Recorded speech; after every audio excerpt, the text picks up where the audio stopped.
I mentioned in a previous video that I had been working with two people with pensions. One was a firefighter, the other one was a Boeing employee. I kind of went over how to maximize an older person's pension who's been at a place that offers a pension for a long time. This part of this financial plan I did was actually with this firefighter. He's in his 40s, he had a younger wife. And he was also in that same position, that same conundrum of, hey, I've looked at my pension options. And basically what he said was when he retires at full retirement age, his total pension every year would be something around $30,000 per year for a single life, or $20,000 per year for a joint life to protect his wife if he died. Because if he takes that single life pension and then he dies right away, then his wife isn't going to have anything now. That's $10,000 a year difference between the two. That's a lot of quality of life. That's an extra trip to see your kids play college sports. That's an extra trip to Disneyland with your grandkids. So he really said, look, I don't want to give up that $10,000 per year, but I don't want to go to bed every night knowing that when I pass away, she's going to be left with nothing. So I think we'll just suck it up and take that lower pension. If I haven't met you yet, my name is Chris Reed. I'm the owner of Capital Partners Wealth Management. I'm making this video because I actually spent 7 years as a police officer. I was in the Marines. I understand pensions, but more importantly, I understand the impact that money can have on people's quality of life, on the one life that you do get here on this earth. And so hopefully you find something helpful in this video to help you do it. So this video is going to be on how to maximize your pension using life insurance. It's typically better for people who are younger, a little bit earlier in their careers, because you have to fund this strategy for a couple of years for it to really take hold and benefit you. Usually if you're closer to retirement, there's other things you can do with lump sum rollouts, and that's handled in that other video.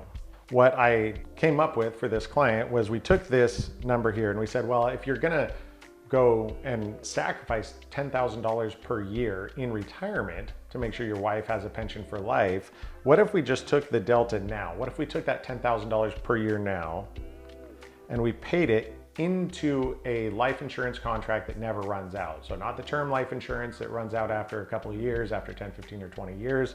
We put it into a permanent life insurance contract. This client had to budget and knuckle down and pay about $833 a month to fund this policy, but we had him plan to do that for only 10 years. So for 10 years, he's gonna pay about $100,000 into this policy, and then he's done paying. He'll be done paying on this policy by the time he's about 55. What that means is every year from age 55 to 65, he will be making back, you'll be getting back that extra $10,000 from age 55 on. So essentially, if he lives to be age 65, we will have subtracted $100,000 of premiums from his budget today, but every year that he lives past age 65, we'll be adding in $10,000 of free money from this single life pension back into his retirement. So now he's gonna come out way ahead. That's pretty easy to understand. What's a little bit more difficult to understand is, well, wait, hey, what happens if he starts that single life pension then gets hit by a bus? And this is what the policy itself actually looked like. So the funding, the premiums paid up into this policy. So this is a snapshot of his actual retirement ages from age 65 on. And you can see that if he died, the insurance company is going to pay $426,000 to his wife. So as their financial planner, God forbid he passes away at age 65, she can come to me with a check for almost $500,000 and say, hey, Chris, you need to help me now generate the income to replace that lost pension. That's totally doable. And quite frankly, these projections are probably a little bit low. Now, every year that he holds on and continues to live and live, that death benefit is going to balloon up. So now he's not only getting the extra $10,000 per year that he wouldn't have otherwise had, the benefit that he has from a life insurance standpoint actually goes up. And he also has this tax-free money that he can actually access at any time he wants. So if this client got to be, I think this is right around age 70 or 80 right here, we'll just call this age 80. If he got here and said, you know what, I want to take $100,000 out and pay for my grandkids' first year of college, I can do that.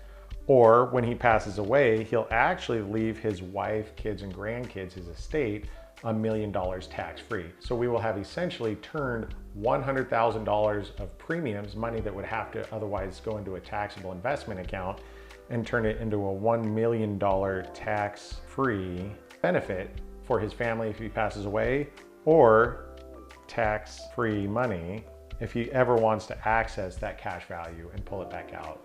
So like everything else, stocks, bonds, mutual funds, life insurance is just a tool. I never have an opinion on where my clients put their money, so long as the tool fits the job that we're trying to do. And in this case, the job was maximize being able to take the biggest amount of pension, protect his wife if he passed away, and have some of these other benefits built in. So hopefully you found that helpful. If you have any questions, feel free to leave them in the comments below. And if you want to take a look at what your pension is going to pay you, how to maximize your pension, what it's going to take for you to retire, there's quizzes all over this channel. Feel free to click on one and fill it out, and when I get the time, I'll try and respond. Thanks.